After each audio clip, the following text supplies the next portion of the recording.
There's a place that offers respite. A feeling of comfort so strong, it always reassures me. A place that defined GMod for me. And that place is GM Construct. With the release of GMod's sequel, Sandbox, I've come to realize that change is inevitable. Not just in games, in life itself. The older I get, the more complex, the more nuanced life gets. So I started seeking simplicity, nostalgia, something that can stand the test of time. And immediately one thing came to mind: GM Construct. The thing is, GM Construct isn't just a map you experiment on for a few minutes and then move on. It's a map that will be forever engraved in mine and a lot of other people's minds as the sandbox playground. There have been attempts to make it spooky, liminal, but no matter how many scary black men modders will put in to follow me, I will always think of GM Construct as my home. But enough of the poetics. I want to take a look at GM Construct and ask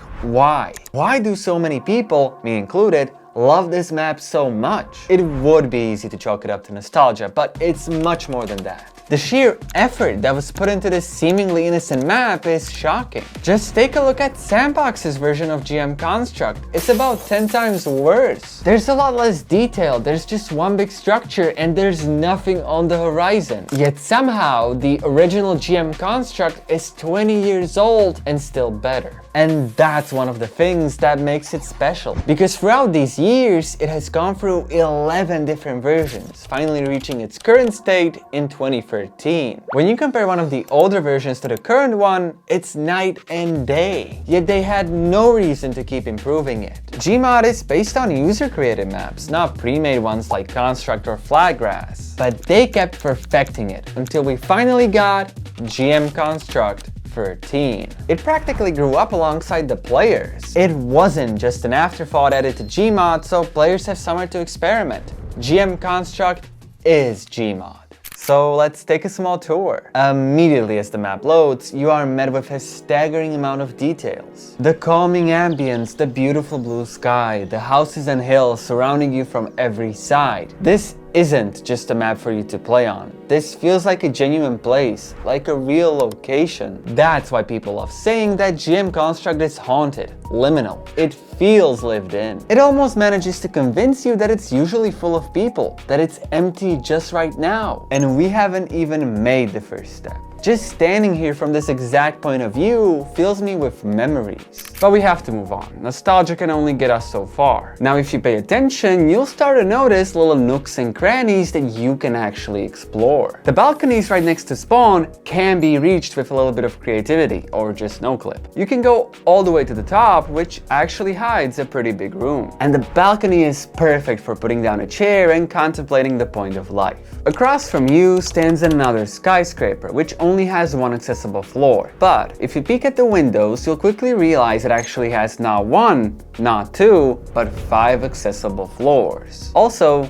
the roof. Finally, you can jump down from the roof, take no fall damage because you're a fucking Chad, and stumble upon the secret room. You can enter by crouching, and once inside, you'll stumble upon an ominous pink doll and a nice sign that credits the author and co-authors of the map. So why am I telling you all of this? Because the average player almost never stumbles upon these places, yet they're there. They're there for those who feel like exploring. I mean, you've heard about the dark room 100 fucking times by now and how at 3 AM a job application peeks at you from the corner like holy shit. Same goes for the white room and the mirror room. But it's not really the point. Construct is a place where you organize NPC battles, build crazy shit and have fun with friends. And for those who want to go a step further, you'll find a few interesting places to explore. Speaking of interesting places, I've stumbled upon something incredible. An English GM Construct sandbox server with an actual community. The vibes were amazing and it honestly felt surreal seeing something like this in 2026. Like a flock of extinct animals. I did ask them a few questions, but it went about as well as you think.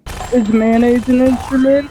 What the fuck do you mean is mayonnaise an instrument? That makes zero sense. Now I did try organizing a group photo of the guys on the server, but a few randoms kept screaming in voice chat and killing everyone, so it's about the realest experience of GM Construct you can find nowadays. One of the questions I asked was why are they playing on GM Construct specifically? And the answer? I like Because- trolling people. Because GM contracts is cool. I know this video began with poetics, but both of these sides sit on a spectrum that defines GM Construct as a home, just one as a chaotic community and the other a place of calm and nostalgia. I also found a Chinese server with some players on it, but I couldn't load into it. And a Russian one, that was an experience.